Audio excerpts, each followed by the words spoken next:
All right, I thank you for showing us this. We're going to reset and we're going to go take a look at some of the other boats in Zach's collection, and then we're going to go look at the guide boat. So stay tuned, we'll be back. Sounds good. Okay, what are you going to show us in here? Two Gerrish canoes here. The top one, that is actually they're both open gunnel Gerrish canoes. The top one is what I believe a 15-foot canoe, a odd length in Gerrish canoes, out of the probably 40 or so that I'm aware of that are in existence. I'm aware of one other 15-foot. Why I say it's probably a 15 because it's in the longer lengths of the 14-foot in change range. These canoes are never on the inches mark when it comes to a foot. They're always 3 inches longer or 3 inches shorter. Restored that one years ago. I don't know, probably close to 12, 15 years ago now. Very good shape. It's a very tippy canoe. We talked about Gerrish canoes being tippy before. That one is extremely tippy in my opinion. Is it tippy when you're just on the seat, or is it tippy just all the time whenever you're in the boat? So, both. What doesn't help is the front seats in these Gerrish canoes were never lowered. They were always either bolted to the thwarts or mortised, as the other one was. So it just makes that center of gravity very high on the canoes. You want to have your feet certainly placed on the floor and not leaning, because you'll get wet very quickly. This other one, Unrestored canoe, actually just recently found this one. It's got some different seats in it, different deck style. It's probably one of the later Gerrish canoes that was made. Probably around the 1908, 1909 range. It's got a different deck tag on it than all the other ones I'm aware of. I've never seen one like this. I've yet to find one in research that's similar to this. The other thing about it, it's not green. It was painted red. Every other one I've seen is painted dark green. Now this is, you were saying 1908, 1909. So it's open gunnel, or Gerrish is open gunnel, right? Which is the two half rounds or whatever they are on either side, so that the frame tops are exposed. Yes, the rib tips would be exposed. The rib tips. Oh, I'm never going to get that right. But yeah, so the water would run out instead of accumulating in the ends of the canoe when it was tipped upside down for storage. So that's sort of early for that design, right? Because I mean, most of these early boats all had closed gunnels, or is that just not true? So it became an option around 1905, 1906.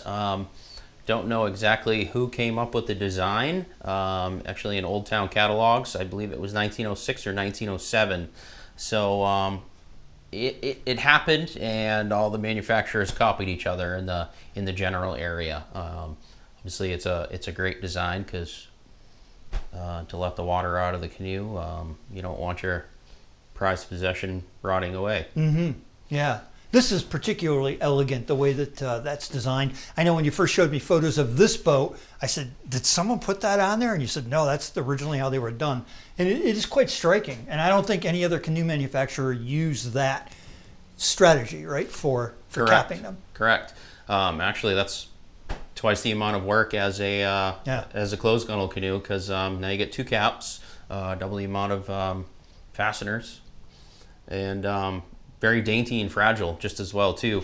For this one to be in the shape that it is for the length of time that they've been on there is pretty remarkable. It is a beautiful boat. Again, I have great fondness for Gerrish canoes, and I rarely ever come across them.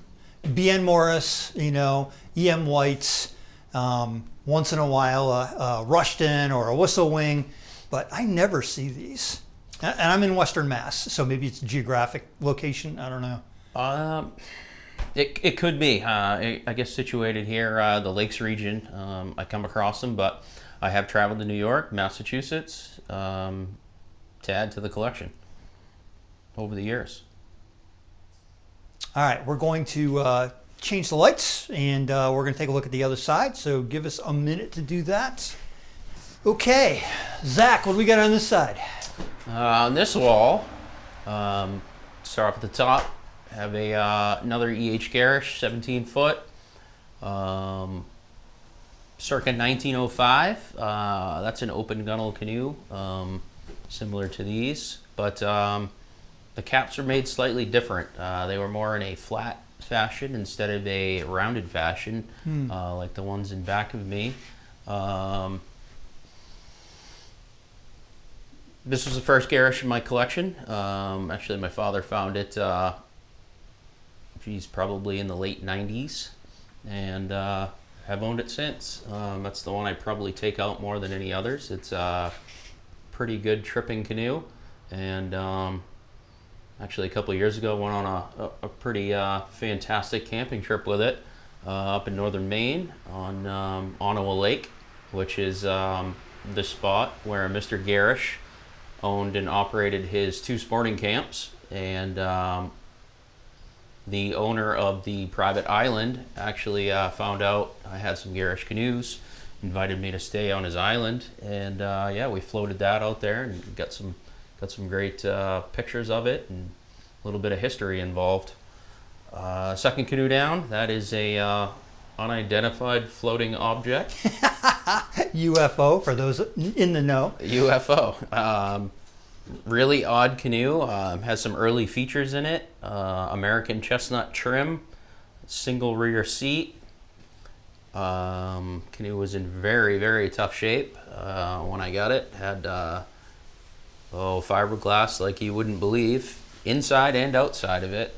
Brought it back to very nice usable shape, back to semi-original condition. The frames are feathered toward the top, huh? Do they go into a mortise in the inwale? They are not mortised. Huh. Nope.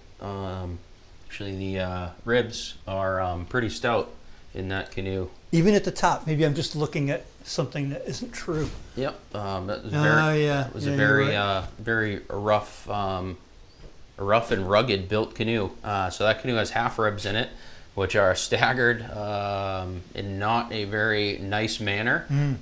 It was built for use. It wasn't meant to be a pretty canoe by any means. This canoe is a CP nutting, a very early CP nutting, probably right around 1895, give or take. Found a postcard dated 1897, which has almost the identical, I say identical, but it might not be this canoe, but identical build features. Has the gold stripe on it just as well. I believe that canoe is one of the earliest courting canoes in existence. It has a removable front seat that is hung on brass cleats. Really, really cool feature, and very many Gerrish features in that canoe as well. American chestnut, tapered, fine thwarts in seats. E.H. Gerrish, 18.5 footer, very similar to the earlier E.M. White guide canoe. Deep, wide, rugged built canoe just as well. Fantastic original shape when I purchased it. Found down in Massachusetts. Very nice canoe, very early just as well, probably early 1890s if I had to put a date on it. Wow. Bottom canoe, Gerrish. That one actually has a serial number of, I think, right around 580, somewheres through there. I put a date on it from probably 1895 to 1897, 8, somewheres through there. There's a catalog available that shows very similar canoe and construction. Pretty cool canoe. Has one top lapped thwart in it. The thwart is facing upward, totally unlike any of the others. Got a carrying handle in the front, and also has 3 different types of cane wraps, a birch bark imitation on the decks. Has standard seats in it that are bolted underneath, but yeah, a pretty neat canoe with this feature. This is definitely the Differentiator, most huh? interesting thing of it. I'm aware of one other canoe that has that feature. Once again, it was a transitional thing. Gerrish was always transitioning his build methods and slightly changing it up. When I say Gerrish, so it just wasn't one person building canoes. He had a handful of people that was working in his shop, so maybe somebody was building one way and the person next to him was building slightly different. So there's a little bit of model variation here that we can see. I mean, from the small 15-foot, was this 14, 15? 15, yeah. 15-foot, the sheer shape looks similar to this top one. Correct. I think they're And somewhere even, in the even same the time frame. bottom one, right? I mean, the same kind of flat sheer, whereas this definitely has that more Old Town sweep as it goes toward the stems. Yeah, I'm going to say that the canoes that were built slightly later have more of a flat sheer to them. Like an EM White kind of thing. Correct. Okay. Correct. And why did they go back to something like this, do you think, that was more what we think of as a traditional Old Town kind of profile in the stem? Honestly, I don't know. There was probably different models that could be ordered just as well in the catalog. There's 2 catalogs in existence that I'm aware of. There's only 1 copy of each, so it's very difficult to be able to try to match something up from a picture that's on your computer. But certainly there was numerous models available, and I'm sure custom stuff could be ordered just as well. Gerrish was making war canoes. Gerrish was making 10-foot canoes. Gerrish was making steam-powered launches. None of that stuff has ever been found, but there's written documentation of it. Huh. The top canoe, the top Gerrish, had leather handles on it. You were pointing out that's the only one in here like that, huh? I have never seen another one with leather carrying handles. Just once again, another one of those features. Maybe somebody wanted that. Maybe, I don't know. That one also has mahogany decks in it too. That's the only Gerrish that is in my collection that has mahogany decks. I like the two-tone color on that, the light blue and the darker blue. It's definitely different from most of your collection, although the bottom Gerrish is also two-tone, red and white. Thank you. Have you ever done a shellac bottom? I have, to an Old Town 13-foot trapper that I once owned. I did do that once, yes. Was it as useful as they say in terms of being slippery and being able to slide off of obstructions easier, or is that just old wives' tales?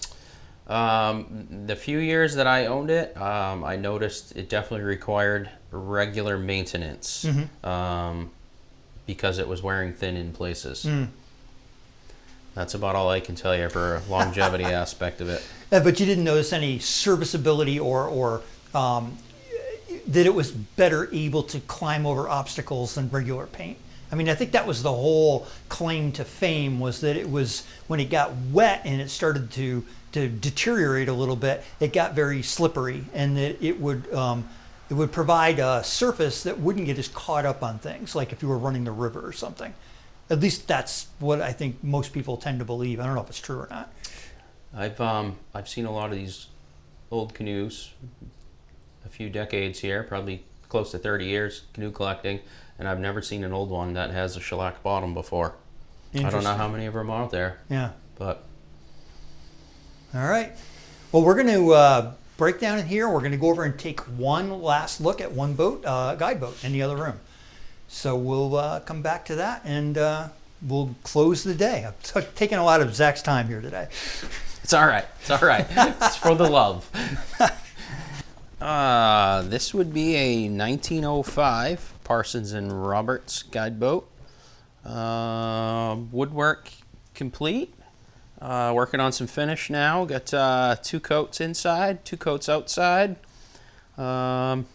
Not trying to make it overly fancy, as I want to leave some age and character marks to it, but trying to make it a little nicer than what it was.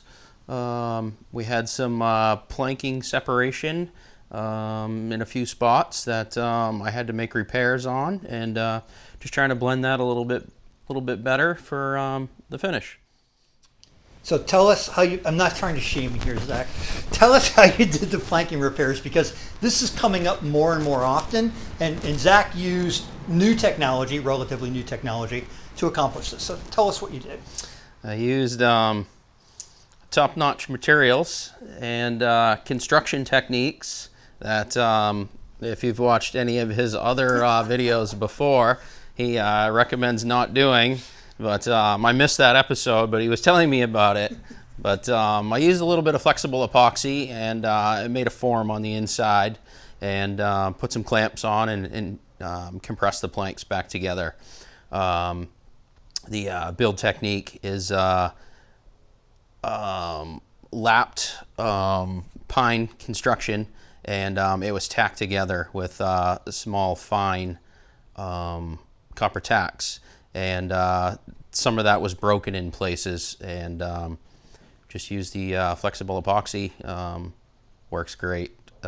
Used it in the past on other types of construction methods, and that shock value that it has is absolutely perfect in boat building for me. Works very well with the humidity, expansion and contraction. I've never had an issue with it in my experience over the years.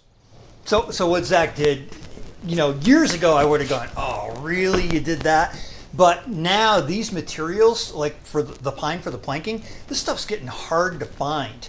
And the tacks, the fasteners that were used, it would be a very robust job to be able to pull up a section of the planking, and you'd want to pull something that was long enough to get a natural bend on it. So we're not talking about a little 6-inch piece. When you replace a plank, it should be feet, so you can get a nice lay to it. That complication with a smooth skin guide boat with the laps that they had on them longitudinally would be really challenging and a big risk. So I think what Zach did was smart. It's something that still is pretty much reversible. If you wanted to, we could go in there and take it apart. But it did maintain or reuse the original structure that's here. He didn't degrade it at all. And he just used that modern technology to pull it back together, and that should give him a lot of longevity for that repair. So it was a good idea. Agreed. Any frames replaced? I did not. Ribs. Any ribs replaced? I did not replace any of these ribs. There was, I think, 1 or 2 splits where I made a repair, used a little bit of flexible epoxy. That worked out well after using some nails, brads, to make the repair. Yeah, but it came out well so far. So these ribs are sawn from roots of Hackamattack, is that right? Could be. Spruce, Hackamattack. I mean, they used to use, but they were natural sweeps, right, that were found usually in the root system, I believe. Yes, I think the term that they used was crooks. Crooks, the crooks of the stumps. Yeah, I wasn't exactly sure what the material was. Yeah. And did you notice, was there any difference in material from the plank keel that's in here, the plank and the planking? I mean, are they all white pine? A lot of times this was a different material than the planks were. I've read that it was white pine. I did not get down to bare wood too much in many places. I guess I assumed it was just white pine and didn't really look into it that much. Okay. And I'm judging from the screw holes that I see that there are, like for the middle seat where you row from normally, there's a seat riser that's screwed in, Correct. Is that what I'm looking at? And Correct. then how does that seat get placed? Is it screwed into the seat riser, or is it, some of them were lashed? How is this one done? So no signs of any screw marks in it. I was told that almost used leather shoelace material Yep. to tie things in place. Yeah. But once again, I never had any of that with this. I do need to make a seat for it, and it probably isn't a big deal to add some fasteners in there just as well, but it's one of those things that you don't want to put on your rooftop of your vehicle and have it fly out the back of the vehicle, so it's going down the road. So Yeah. it's worth just taking a seat in, but traditionally, yes, I do believe that a lot of them are tied in just as well. Were both Orlocks present on the Gunnels? Yes. Okay. I do have the original Orlocks over on the bench over there. They're the floral design on them, the nicer ones. All right. So these, for those of you, and probably most of you have seen guide boats before, there were two rowing stations. One, if there were more than one passenger, if you were carrying a load, you'd row from the very bow position. And if you were alone or your load could be balanced, you'd row from the center position. And the reason the seats were movable is because they wanted to be able to, the guides wanted to be able to trim the seat based on whatever the load was that they were carrying to keep this boat, plumb and trim. So there was a lot of flexibility here. This was a serious tool for serious work. This was the means of transportation before there was roads in the Adirondacks. There was just a couple of railroads running up there when this was built. Not many roads. Where did you find this boat? A local auction, not far from here. I don't have any history on it before that. Huh. It is in amazing shape. The decks are two-piece joined in the middle with a piece over the center. That is correct. Yeah. Yep, with the combing, oak combing. Yeah. The head of the stem is still in good shape. This boat's in really nice shape. Yep. Yep. Doesn't look like it's ever been touched. Well, Zach, I thank you for allowing me to consume most of your Saturday. It's almost 2 o'clock here. I told Zach it was going to take a much shorter time than it has. But his collection's amazing. It's been a real pleasure coming up and talking to you. When I first started seeing some of your correspondence in the Wooden Canoe Heritage Association website, I was amazed at the Gerrish restorations that you were doing and actually your depth of knowledge about these early watercraft. Even more impressed now that I've met you in person. Hopefully the viewers are going to find this just as interesting, and who knows, if we get enough interest, maybe I can come up and try to talk you into doing a follow-up on this. I appreciate you coming up and kind words. Thank you very much. Thank you.